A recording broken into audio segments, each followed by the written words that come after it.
اس راز کو ایک مرد فرنگی نے کیا فاش، ہر چند کے دانا اسے کھولا نہیں کرتے۔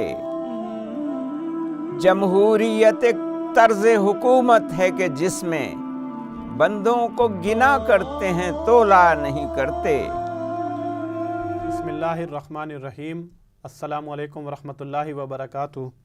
پروگرام بانگ درا میں خوش آمدید۔ میں ہوں آپ کا میزبان عمار محبوب اور میرے ساتھ موجود ہیں احمد حاتف صدیقی صاحب۔ اور آج بھی ایک عنوان جو ہے وہ ہماری روزمرہ زندگی سے تعلق رکھنے والا ایک عنوان ہے، بلکہ جو سب سے زیادہ ہماری ڈسکشن میں آتا ہے۔ اور حقیقت بات یہ ہے کہ یہ جو لفظ ہے ڈیموکریسی، جمہوریت، ویسے تو یہ کانسیپٹ یا اس فکر کی اگر بات کی جائے یا اس نظام کی بات کی جائے، مستعار ایک نظام ہے جو مسلمان معاشروں کے اندر جو ہے وہ آیا۔ تو اقبال کے دور میں چونکہ برصغیر کے اندر جو ہے یہ نظام اپنی ابھی جڑیں پکڑ رہا تھا، تو اسی وقت اقبال نے اس نظام کے اوپر جو ہے، ایک طرف تو طبقہ ایک ایسا موجود تھا کہ جو مروبیت کے اندر جو ہے وہ ڈوبا چلا جا رہا تھا۔ تو اقبال کی خاصیت یہ ہے کہ وہ ہر نظام کو، ہر چیز کو، ہر فکر کو جو ہے وہ اپنے زاویہ نظر سے دیکھتے ہیں۔ تو جمہوریت کے حوالے سے اقبال نے جا بجا اپنے افکار کا جو ہے وہ اظہار کیا ہے۔ تو آج بھی ضرب کلیم کی ایک نظم جو ہے جس کا ٹائٹل ہی جمہوریت ہے، ہم نے اس کا انتخاب کیا ہے۔ تو میں گزارش کروں گا احمد حاتف صدیقی صاحب سے کہ ہمارے سامعین کے سامنے جو ہے اس نظم کی تشریح جو ہے وہ پیش کریں۔ بسم اللہ الرحمن الرحیم۔ یہ دو اشعار کا ایک قطع ہے ضرب کلیم میں جمہوریت کے عنوان سے۔ اقبال کہتے ہیں کہ اس راز کو ایک مرد فرنگی نے کیا فاش، ہر چند کے دانا اسے کھولا نہیں کرتے۔ جمہوریت ایک طرز حکومت ہے کہ جس میں بندوں کو گنا کرتے ہیں تولا نہیں کرتے۔ الفاظ کے معنی، مرد فرنگی آسان لفظ ہے، یعنی ایک یورپی شخص نے، صحیح، اور کہا جاتا ہے کہ استاں دال تھا یہ شخص جس کا یہ مقولہ اقبال نے کوٹ کیا ہے کہ فرینچ تھا یہ، فرینچ، جی ہاں۔ اچھا، یہ جو فرینچ ہی جو فارسی اور عربی میں فرنج بنا، جی جی، اور وہاں افرنج کہلاتا ہے، اور ہمارے یہاں فرنگ یا افرنگ قرار پایا۔ تو اب یہ ہے کہ تمام یورپی اقوام کو اردو میں فرنگی کہا جاتا ہے، صحیح، گوری نسل کو۔ جی، تو اقبال یہ کہتے ہیں کہ ایک فرنگی مرد نے، یہ فلاسفر کہہ لیں، تھنکر کہہ لیں، کہ اس نے ایک ایسا راز فاش کر دیا جو انہیں نہیں کرنا چاہیے تھا۔ ہر چند کے دانا اسے کھولا نہیں کرتے، یعنی اپنا راز انہوں نے خود ہی فاش کر دیا۔ اور وہ یہ چند کے دانا، یہاں پہ اس سے کیا مراد ہے؟ کہ راز نہیں کھولتے، اگرچہ، ہر چند کا مطلب ہے اگرچہ، اچھا، ہاں، اگرچہ کہ عقل مند لوگ ایسا کام نہیں کرتے، صحیح، کہ وہ راز فاش کر دیں، لیکن چونکہ یہ مغرب کا نظام ہے اور خود ایک مغربی مفکر نے یہ راز فاش کر دیا ہے، تو اس پر اقبال گویا خوش ہو رہے ہیں، مضحکہ اڑا رہے ہیں۔ صحیح، ہاں، اور پھر اس کے بعد انہوں نے دوسرے شعر میں اس کا قول جو ہے نقل کیا ہے کہ جمہوریت ایک طرز حکومت ہے کہ جس میں بندوں کو گنا کرتے ہیں تولا نہیں کرتے۔ صحیح، یعنی ویٹیج نہیں ہے، ووٹ کی کاؤنٹنگ ہے، یعنی وزن نہیں محسوس کرتے۔ اچھا، اقبال کے ہاں جمہوریت پر بڑی کڑی تنقید ملتی ہے، جبکہ وہ پارلیمنٹ کے ذریعے سے اسلام کے نفاذ کے قائل ہیں، اور اس پہ یعنی طویل گفتگو ہو سکتی ہے۔ لیکن جو مغربی تصور ہے جمہوریت کا، کہ جس میں وہ قول کوٹ کیا جاتا ہے کہ پیپل، وہ government of the people, for the people and by the people, تو ہمارے یہاں گورنمنٹ آف دی پیپل کا تصور نہیں ہے، کہ حاکمیت جو ہے وہ عوام کی نہیں ہوگی، بلکہ حاکمیت اللہ تعالیٰ کی ہوگی، اور اللہ تعالیٰ کے بنائے ہوئے قوانین کے نفاذ کے لیے جو ہے وہ رائے، مشورہ، ووٹنگ، یہ تمام چیزیں ہو سکتی ہیں۔ تو اقبال کی بڑی سخت تنقید جمہوریت پر پہلے سے ہی موجود ہے۔ وہ کہتے ہیں کہ دیو استبداد جمہوری قبا میں پائے کو دیوے استبداد جمہوری قبام پائے کو، اور تو سمجھتا ہے یہ آزادی کی ہے نیلم پری. ہاں، تو وہ کہتے ہیں کہ جب حاکم انسان ہوگا، یعنی قانون بنانے کا اختیار انسان کو جب ملے گا، تو یہ ظلم، جبر اور استبداد ہوگا، اس میں انصاف اور عدل نہیں ہوگا. عدل جو ہے وہ صرف اللہ کے قانون میں ہے. تو وہ انسان کی حاکمیت کو وہ تسلیم نہیں کرتے.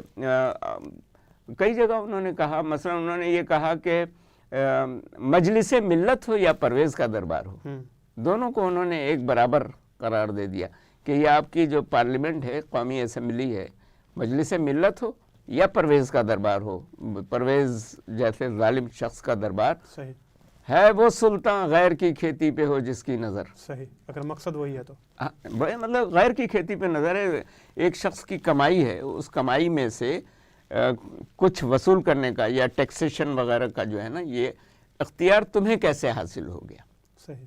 اچھا، یہ بحث چونکہ لمبی ہے، اس میں کسی کی انکم میں سے، آمدنی میں سے لینے کا کچھ حق جو ہے نا، وہ اسلام کسی شخص کو نہیں دیتا.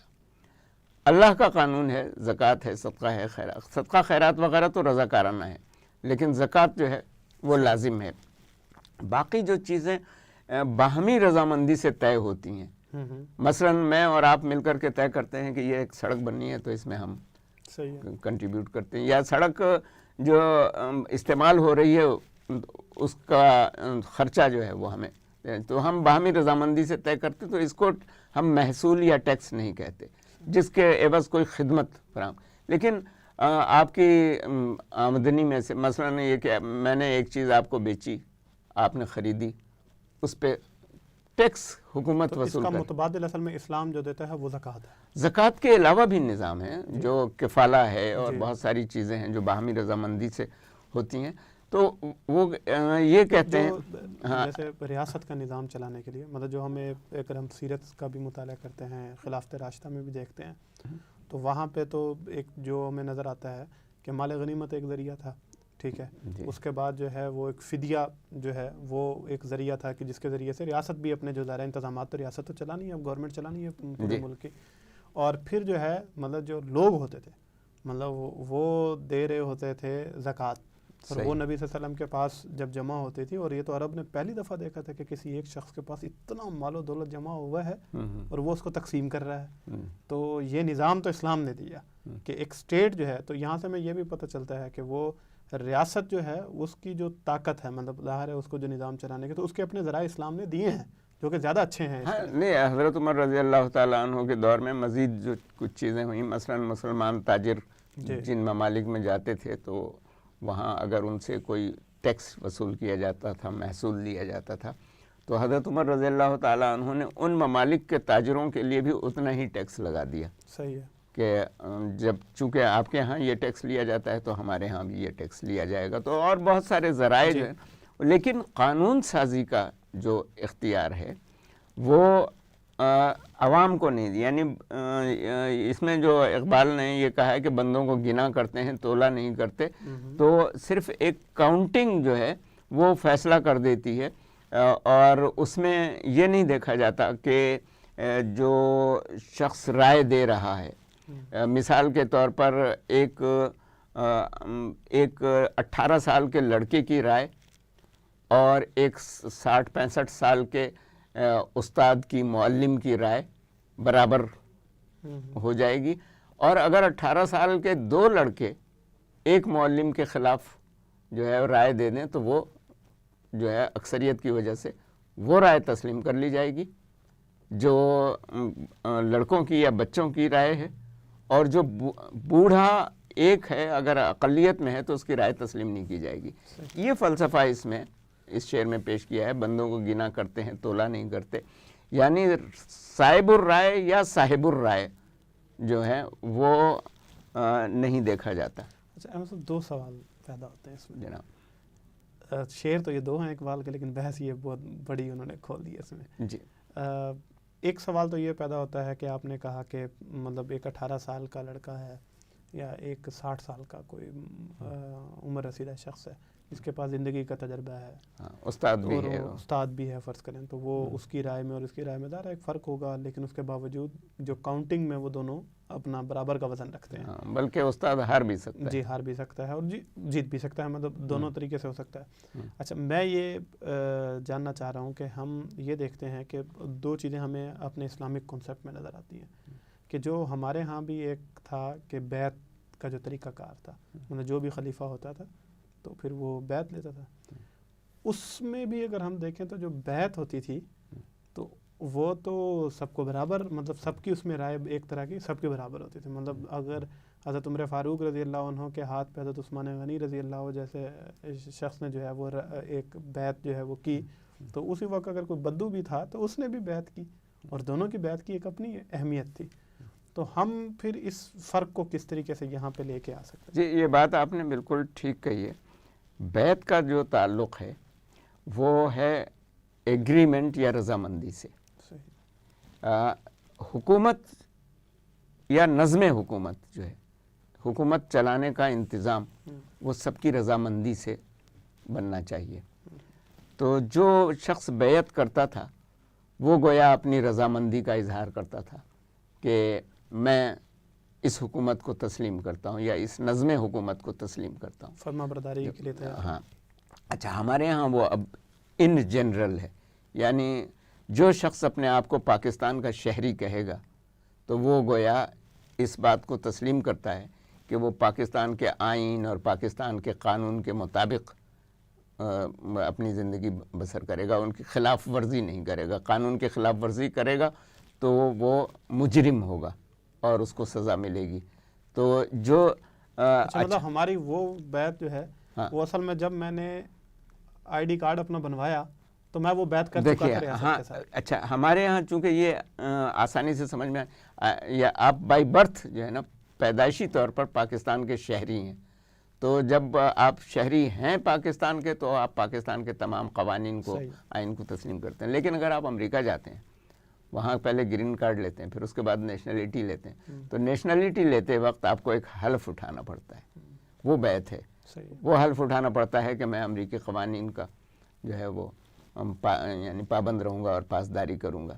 اچھا جہاں تک رائے مشورہ، ہمیں خلافت راشدہ میں صرف حضرت عثمان رضی اللہ تعالیٰ عنہ کے لیے ایک یعنی ووٹنگ سسٹم کہہ لیجئے یا الیکشن سسٹم انتخابات کا چلتا ہے، لیکن وہ رائے لی گئی تھی اہل مدینہ سے، جنہوں نے رسول اللہ صلی اللہ علیہ وسلم کا دور بھی دیکھا تھا، ان سے تربیت بھی حاصل کی تھی، اور اس میں عمومی رائے یعنی اس میں مرد و زن سب سے رائے لی گئی تھی. لیکن اس رائے میں اور موجودہ جو جمہوری نظام ہے اس میں فرق یہ ہے کہ یہاں عوام ایک قانون جو ہے وہ اللہ کے حکم کے خلاف بھی بنا سکتے ہیں. جی میں اسی کی طرف اگلا سوال اب میرا جو تھا وہ آپ اسی کی طرف آگے کہ مطلب آپ نے کہا کہ حاکمیت عوام کی نہیں ہو سکتی. جی اس کو اگر ہم کوئی اگزامپل سے اگر مثال کے طور پہ مطلب میرا سوال یہ ہے کہ ہم اس کو شاید یہی آپ کہنا چاہتے ہیں کہ قرآن یہ کہتا ہے یا اسلام یہ کہتا ہے کہ شراب حرام ہے. جی تو اگر ہماری عوام مطلب جمہوریت کا جو مغربی تصور ہے جی اس کے مطابق تو پھر یہی بنتا ہے کہ اگر عوام یہ فیصلہ کر لیں کہ شراب ٹھیک ہے تو عوام کے، اور یہ ایسا چونکہ ہو بھی چکا ہے امریکہ میں. لیکن ہمارا جو اگر ہم جس جمہوریت کے کانسیپٹ یا اسلامی جمہوریت کا جو کانسیپٹ اگر ہم جس کے پر بات اس میں شاید یہ آ کے قدغن لگ جائے گی کہ شراب تو جو قرار دے دی گئی حرام، اب عوام اس کو حلال نہیں قرار دے سکتے ہیں. مطلب حلال حرام کا اختیار خدا کی ذات ہے، تو اقتدار اعلیٰ جو ہے وہ اللہ تعالیٰ کی ذات ہے. ہاں بالکل بے شک. یعنی مغربی جمہوریت میں اور ہماری جمہوریت میں، ہماری جمہوریت کا نام شورائیت ہے. قرآن مجید میں حکم دیا گیا ہے کہ وَأَمْرُهُمْ شُورَى بَيْنُهُمْ، کہ مسلمانوں کے امور جو ہے وہ باہمی مشاورت سے طے پائیں گے.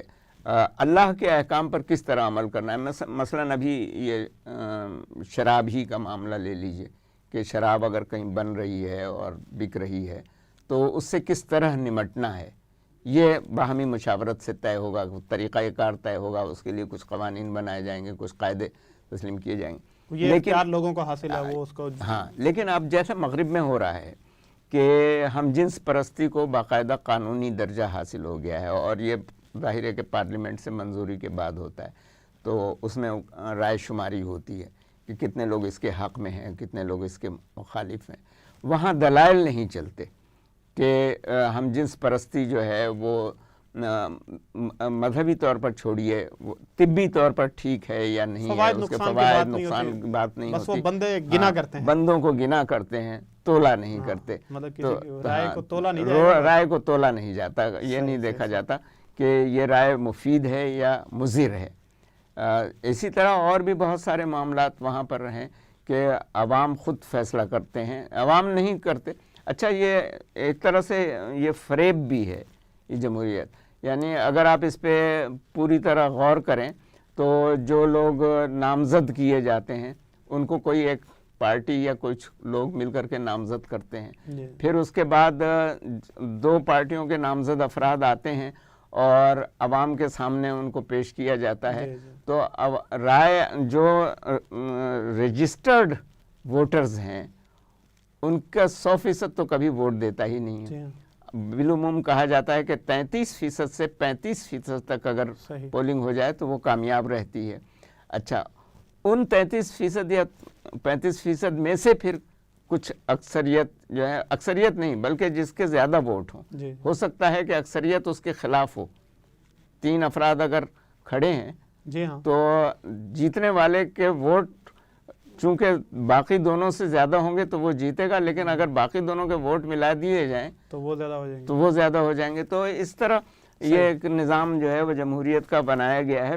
اور اقبال نے اسی مفہوم کو اپنے ایک فارسی شعر میں بھی کہا ہے کہ گریز از طرز جمہوری غلام پختہ کار شو، یعنی وہ رسول اللہ صلی اللہ علیہ وسلم کی غلامی کی دعوت، ایک پختہ کار شخص کے غلام بن جاؤ، یہ جمہوری طریقہ نہ اختیار کرو کہ ہم یہ قانون جو ہے وہ اکثریت سے پاس کرا لیں تو یہ جائز ہو گیا، اور یہ ہم اکثریت سے مسترد کر دیں، مطلب شراب بندی کا مسترد کیا گیا امریکی کانگریس میں، تو یہ ناجائز ہو گیا۔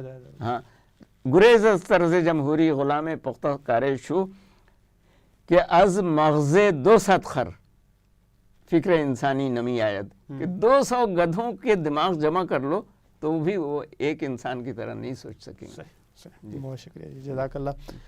یہ بہت، جس طرح میں نے آغاز میں کہا کہ ہیں تو 2 اشعار، لیکن بڑی فکر اپنے اس کے اندر لیے ہوئے ہیں، اور حقیقت بات یہ ہے کہ پاکستان کو اللہ تعالیٰ نے بہرحال اس نعمت سے نوازا ہے کہ ہم نے اس جمہوریت کو مسلمان کیا ہے، اور ہمارے جو قرارداد مقاصد ہے جس میں یہ طے کیا گیا کہ اقتدار اعلیٰ جو ہے وہ اللہ تعالیٰ کی ذات ہے، اور یہ پارلیمنٹ اور یہ تمام ادارے ہر طرح کی قانون سازی کا اختیار رکھتے ہیں، آزادی حاصل ہے کہ انسانوں کے معاملات کو اس میں آسانی پیدا کریں، لیکن ان حدود کے اندر جو اللہ تعالیٰ نے متعین کر دی ہیں، اس کے رسول نے بتا دی ہیں، اسی کی شریعت کے مطابق جو ہے اس جمہوری نظام کو لے کے چلا جائے گا۔ اللہ تعالیٰ سے دعا ہے کہ پاکستان جو ہے وہ دنیا بھر کے اندر، جس طرح بانی پاکستان نے کہا تھا کہ ایک رول ماڈل بن سکے کہ اس نظام کو جو ہے، جو آج کے دور کے اندر ضرورت ہے، اس کو اسلامی تقاضوں کے مطابق کس طریقے سے چلایا جا سکتا ہے، پاکستان اس کی عملی مثال بنے۔ السلام علیکم ورحمۃ اللہ وبرکاتہ۔